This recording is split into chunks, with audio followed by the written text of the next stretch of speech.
안녕하세요. 3년을 사귄 남자친구와 결혼 문턱까지 갔던 30대 초반의 여자입니다. 이렇게 남자친구와 헤어지게 될 줄은 저도 꿈에도 상상을 못했네요. 결혼 준비하면서 혼수랑 애단 문제 때문에 많이 다툰다는 이야기는 들어봤지만 그게 제 이야기가 될 줄 누가 알았겠어요. 남자친구와 저는 친구의 소개로 만났습니다. 남자친구는 어땠는지 모르겠지만 적어도 저는 연애를 하고 싶다는 비교적 가벼운 마음가짐으로 임한 소개팅이었는데 어떻게 하다 보니 3년이나 사귀게 되었네요. 20대 후반의 남자친구를 만나 그 사이 나이도 30을 넘어갔고요. 주변 친구들이 하나둘씩 결혼을 했지만 적어도 저는 그게 그렇게 신경 쓰이지는 않았어요. 인테리어 디자이너로서 일에 대한 욕심이 결혼에 대한 욕구보다 더 컸기 때문이에요. 하지만 친정어머니께서는 괜히 연애만 하다 좋은 시절 다 보내지 말고 남자친구랑 결혼을 할 거면 어차피 할 거 빨리 하고 아니면 헤어지라 하셨어요. 괜히 좋은 사람 만날 기회 놓칠까봐 걱정되신다면서요. 속물처럼 보실 수도 있지만 관연한 딸 가진 어머니라면 당연히 할 법한 걱정이라고 생각합니다. 부모님께서 성화인 건 남자친구 쪽도 마찬가지였어요. 남자친구가 말하길 두 분 중에서도 특히 아버님께서 하루빨리 저희가 부부가 되길 원하신다 했어요. 그 이유는 지난해 아버님께서 당하신 큰 교통사고 때문입니다. 차에 부딪히면서 머리 쪽부터 바닥으로 떨어져 피를 많이 흘리셨대요. 가족들 모두 이러다 아버님 돌아가시는 거 아니냐고 말할 정도로 상당한 피를 쏟으셨답니다. 아버님 본인도 말씀하시길 당신은 이제 꼼짝없이 죽었다 싶었다고요. 그 와중에도 아들놈 장가가는 것도 못 보고 죽는 게 그렇게도 억울하셨답니다. 그래서 그 이후로 특히나 남자친구가 저와 사귀고 있다는 사실을 아신 이후로는 왜 빨리 결혼 안 하냐고 그렇게 남자친구를 채근하셨던 모양이에요. 그로부터 얼마 후 아버님의 말씀 때문인지 본인이 진짜 원해서인지 둘 다인지 아무튼 남자친구가 얼마 지나지 않아 저에게 청혼을 해왔습니다. 솔직히 전 크게 고민하지 않고 승낙했어요. 사귀는 동안 둘 사이에 큰 다툼도 없었고 크게 마음에 걸리는 문제도 없었기에 오히려 거절을 하는 게 말이 안 되는 것 같았네요. 하지만 이런 식으로 어이없게 파혼하게 될 줄 누가 알았을까요? 정말 뒤통수 제대로 맞은 느낌입니다. 남자친구 집에 인사를 드리러 간 날이었습니다. 사실 아버님이 병원에서 퇴원하신 이후로 몇 차례 남자친구가 저를 집에 인사시키겠다며 데려가고 싶어 한 적이 있었어요. 하지만 그때만 해도 결혼 이야기가 지금처럼 진지하게 나온 상황도 아니었기에 굳이 인사까지 드려야 할 필요성을 느끼지 못했지요. 뿐만 아니라 솔직히 사람 일이라는 게 한치 앞을 모르는 거잖아요. 괜히 남자친구 가족들하고 왕래하다가 정은 정대로 들었는데 헤어지기라도 하면 그런 생각을 하면 벌써부터 속상하더라고요. 그런 이유들로 한 번도 가지 않다가 이번에 처음 찾아뵈었습니다. 남자친구는 빈손으로 와도 된다고 했지만 어떻게 그래요? 직장, 선배 언니들한테 물어보니 홍삼 정도면 무난하다고 그러더군요. 그래서 홍삼 세트 2개를 사들고 갔습니다. 남자친구 집에는 미국에서 산다는 작은 신우를 제외한 온 식구들이 모여 있었어요. 참고로 남자친구의 가족관계는 어머님, 아버님, 그리고 위로 결혼한 두 누나가 있습니다. 아버님과 저, 그리고 남자친구가 거실에서 어색하게 시간을 보내는 동안 큰 신우와 어머님께서는 주방에서 바쁘게 움직이고 계셨습니다. 남자친구가 제 옆구리를 쿡 찌르면서 가서 도와드리라며 눈치를 주길래 같이 가자고 했어요. 남자친구가 못마땅한 표정으로 절 데리고 부엌으로 갔습니다. 어머님께서 너무 자연스럽게 앞치마를 주시길래 남자친구에게 받으라고 했어요. 그러자 어머님께서 깜짝 놀라시더니 이 집에서는 부엌 일은 여자만 한다고 그러시더라고요. 말도 안 되는 어머님의 말씀에 놀라서 남자친구에게 그냥 거실에 있겠다고 이야기하곤 부엌에서 나왔네요. 어느덧 식사가 차려졌는데 왠지 모르게 자리가 불편하고 어색했어요. 그때만 해도 전 제가 긴장을 해서 그런 줄 알았습니다. 하지만 얼마 지나지 않아 그 이유를 알게 되었지요. 아버님께서 국을 다 드시더니 정말 한마디 말씀도 없이 빈 국그릇을 어머님 코앞에다 들이대시는 거예요. 제가 밥 먹다 말고 깜짝 놀라 두 분을 바라봤는데 어머님은 익숙하다는 듯이 국 더 드릴 거냐며 말 그대로 국을 아버님께 대령하시더군요. 저희 집에서는 한 번도 본 적 없는 광경이라 어쩔 줄을 모르겠더라고요. 그러더니 이번엔 남자친구가 큰 신우에게 나 물 이러더군요.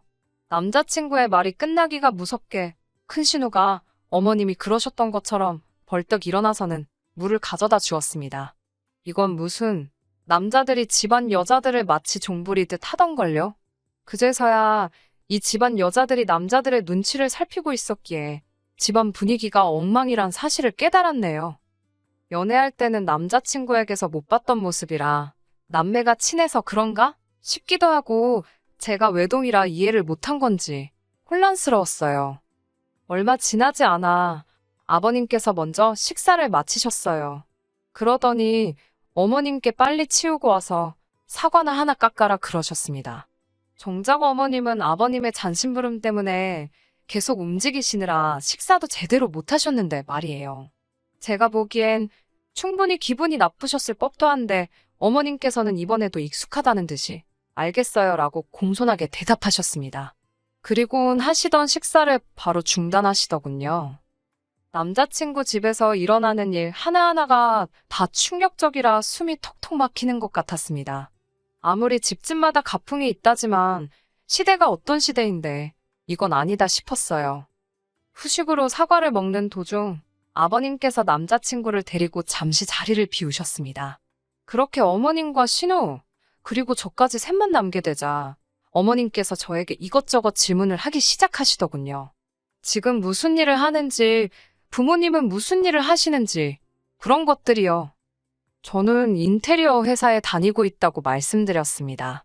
제 대답을 들으신 어머님은 어쩐 일인지 뭔가 못마땅하신 눈치였어요. 의아했어요. 요새는 다들 맞벌이하는 며느리를 선호한다고 생각했거든요. 아무튼 아버지는 작은 사업을 하고 계시고 어머니도 은행에 다니신다고 답했습니다. 그러자 어머님께서는 굉장히 놀라신 듯 저희 어머니께서 직장 생활을 지금 하고 계시냐며 혹시 얼마나 하신 거냐고 물으셨어요. 제가 알기론 30년이 넘었다고 하니 그럼 저는 누가 키웠냐입니다. 처음엔 무슨 소린가 했어요. 당연히 부모님이 키워주셨으니까요. 하지만 어머님은 꽤나 심각한 표정을 하고 계시더군요. 그러더니 저더러 하시는 말씀이 결혼하면 일은 관둬야 한답니다. 그 말을 들은 순간 황당함과 동시에 어떻게 대답을 해야 하나 싶었어요. 저는 일을 관둘 생각이 전혀 없었고 순간 잘 보이자고 거짓말을 하고 싶지는 않았으니까요. 잠깐 갈등하다가 어머님께 저는 제 일이 너무 좋고 그만두지 않을 거라고 딱 잘라 말씀드렸습니다. 그러자 어머님께서는 여자한테 가장 중요한 일은 애를 낳아 키우는 거고 그 일을 제일 잘하고 좋아해야 한답니다. 여자가 일한다고 밖으로 돌면 가정이 다 망가진다고도 하셨어요. 충격적인 말들이 꽤 있었는데 원래 똑똑한 여자애들보다 좀 어리숙한 여자애들이 잘 살더라. 그런 말씀도 하시더라고요. 듣고 있자니 벙찌더군요. 어떤 리액션을 보여야 할지도 모르겠고 동시에 옆에 있던 큰 신우도 어머님처럼 생각하고 있을지 궁금해졌습니다. 조심스레 큰 신우에게 형님은 그럼 지금 집에서 육아만 하시냐고 물었습니다.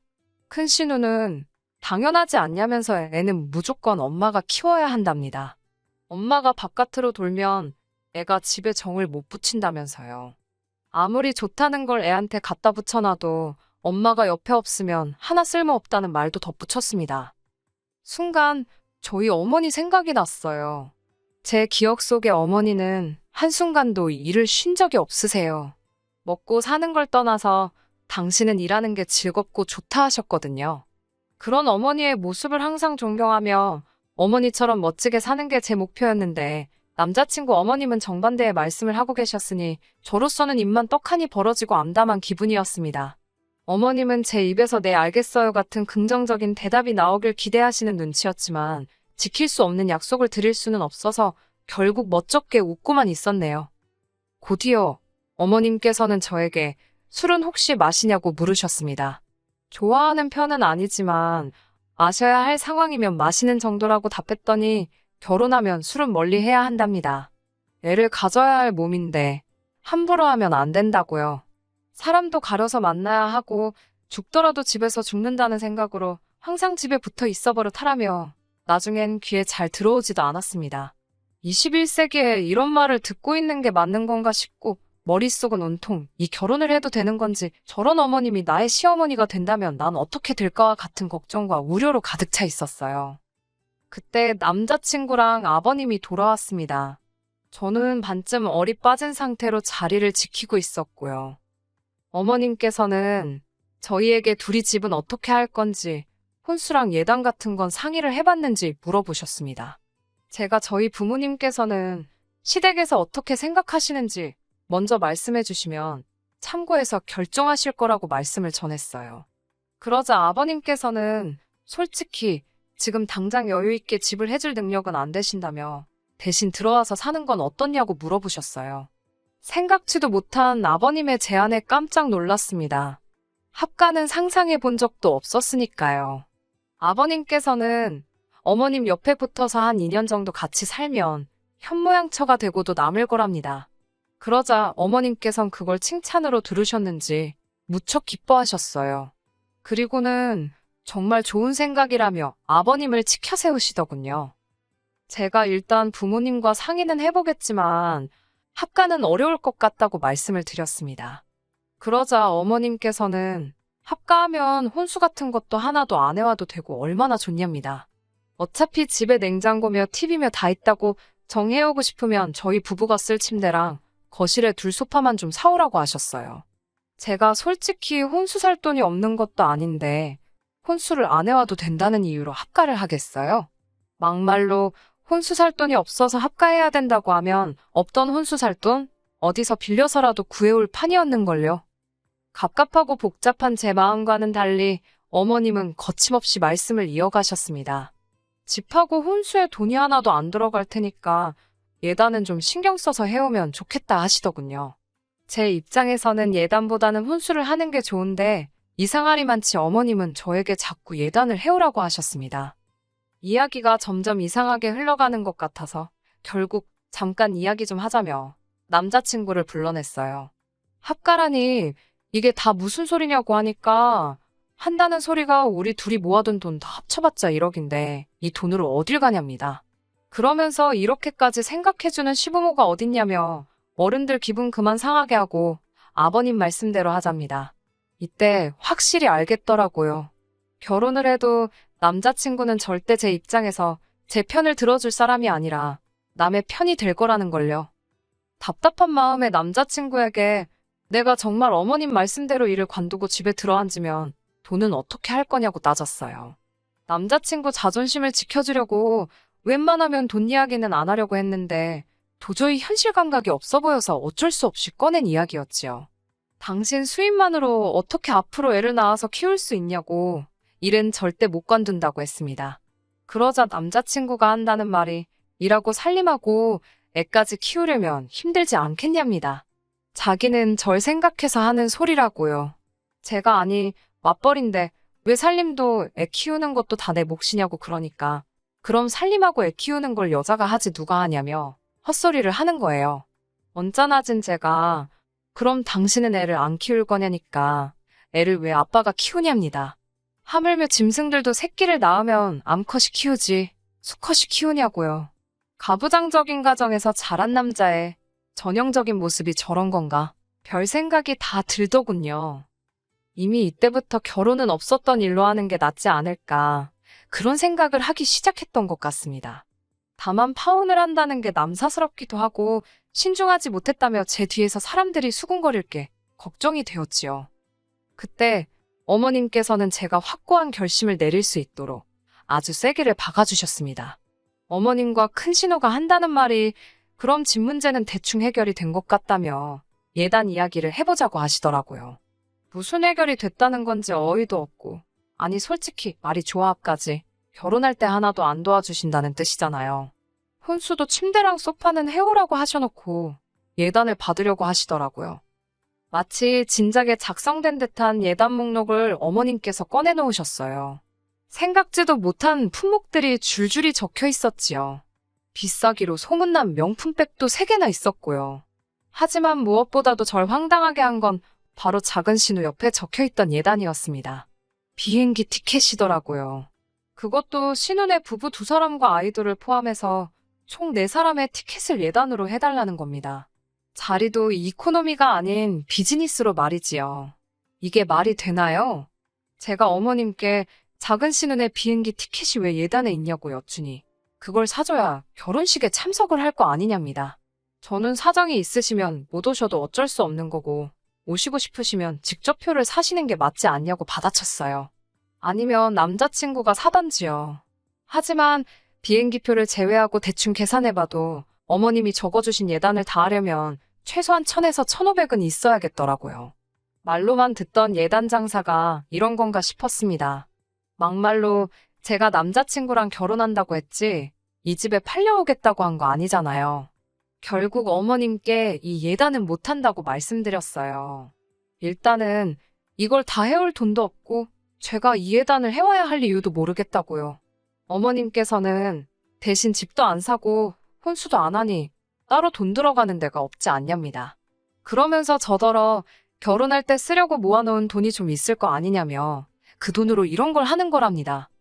제가 저 결혼할 때 제 살림살이 장만하려고 모은 돈이지 어머님 좋은 일 시키려고 모은 건 아니지 않냐고 싫다고 했습니다. 그런 제 말에 어머님 아버님께서는 적잖이 충격을 받으신 눈치였어요. 저도 이때는 많이 불쾌했고 하고 나서 두 분께 더 설명드릴 이유도 해명할 필요도 없는 것 같다고 이 결혼은 안 하겠다고 말씀드리곤 가방만 챙겨서 나왔습니다. 홍삼은 두고 올까 하다가 시간 낭비만 했으면 됐지 돈 낭비까지 할 필요 있나 싶어서 전부 들고 나왔어요. 남자친구가 저를 바로 뒤따라 나와 잡더라고요.